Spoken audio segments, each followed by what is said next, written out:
What's up, society? Welcome back to day 6 of the week of Epic. Today, I wanted to talk about if Epic Universe can actually live up to the hype and live up to the sky-high expectations that have been set for the park. But before we start, if you do enjoy, I would appreciate it if you would subscribe and like the video, as it helps out the channel a lot. Let's start by laying out the expectations surrounding Epic. Some fans believe this isn't just Universal's best park to date, it's their most immersive, most ambitious, and most complete park ever. Others have gone even farther, claiming it could be the greatest theme park in the world. Period. Whether or not it lives up to that kind of praise remains to be seen, but one thing is absolutely certain: the hype is massive. This isn't just a new park. It's being treated like a seismic moment in history. Most of the hype heading into Epic Universe seems to be centered around two lands: Dark Universe and Super Nintendo World. These are IPs that people genuinely love, and Universal appears to be going all in on delivering some of their most immersive environments to date. Dark Universe taps into that eerie gothic horror vibe with detailed sets, jaw-dropping animatronics, and a ride system that has fans buzzing. Meanwhile, Super Nintendo World brings Mario, Bowser, and Donkey Kong to life in a way that's already proven successful overseas and now gets an even bigger stage in Orlando. There's Stardust Racers, the park's main thrill coaster. Some are already calling it better than Velocicoaster, which is a bold claim considering how beloved Velocicoaster has become. As I've said before, I don't personally agree with that take, at least not yet, but we'll see. Maybe after I finally ride it, I'll change my mind.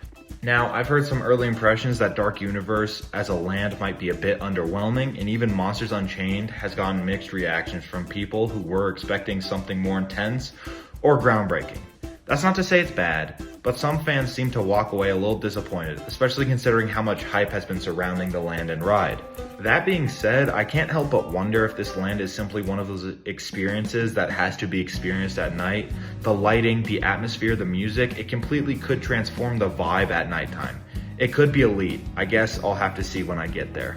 So between these two sides, let's split the difference and set a realistic expectation. Somewhere between Epic Universe being the best theme park ever built and it being simply one of Universal's best parks ever.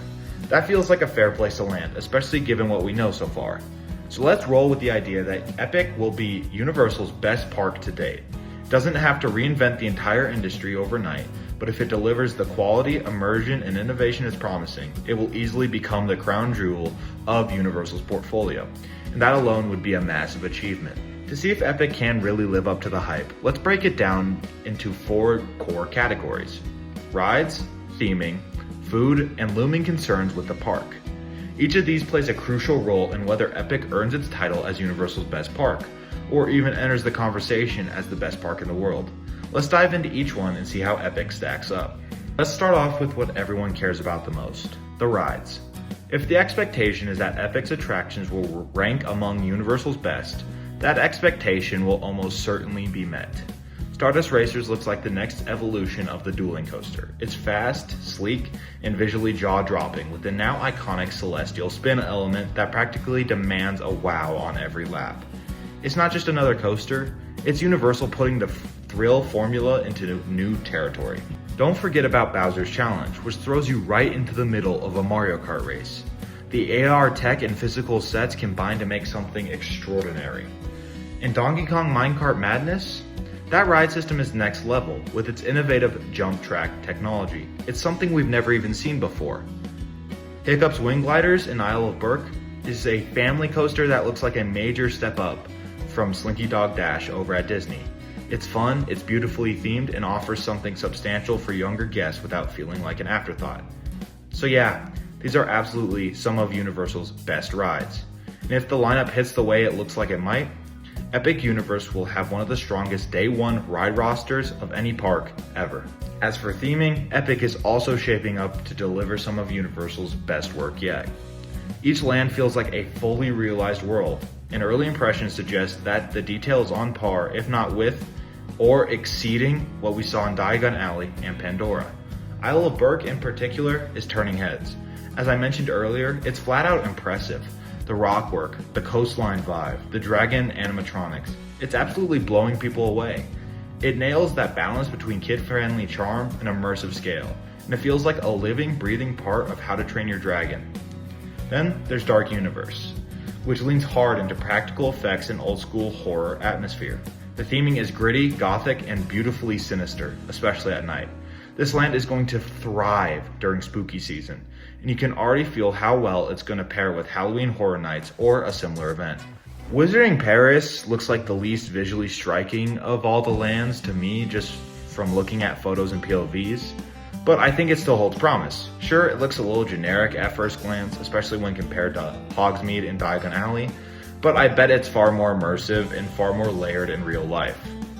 Super Nintendo World, on the other hand, is the complete opposite. Bright, bubbly, and bold. It looks exactly like what you'd expect if you took Mario and just plopped him into a real-life land at a theme park. The vibrant colors, the kinetic energy, and interactive elements make it feel alive in a way few lands ever do. And as for Celestial Park, it genuinely does put the park back in theme park. It's the heart of Epic, with open green spaces, fountains, and futuristic architecture. It's a breather zone that yet still feels immersive. At night, it completely transforms. Glowing lights, ambient music, and a space fantasy atmosphere that gives a serious Epcot meets sci-fi vibe. As for food, I'm not going to spend much time on this one because let's be real, it's the best food we've ever seen in a theme park. Universal's going all in here, not with just variety, but with creativity and immersion. The dishes aren't just theme park versions of different meals. They're fully themed culinary experiences that match the lands they're served in. And from everything we've seen and heard, they're actually good. Like legitimately good. Not just theme park passable. Now, it would appear that everything is meeting expectations so far for Epic. However, it isn't without potential red flags. And the biggest one is operational reliability. There are already signs that some of the rides are struggling to launch smoothly.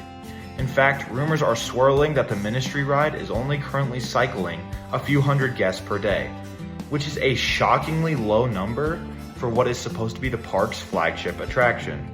Delayed openings, technical hiccups, and full-on breakdowns are becoming common talking points before the park even opens. And when rides break down or open late, wait times suffer across the board.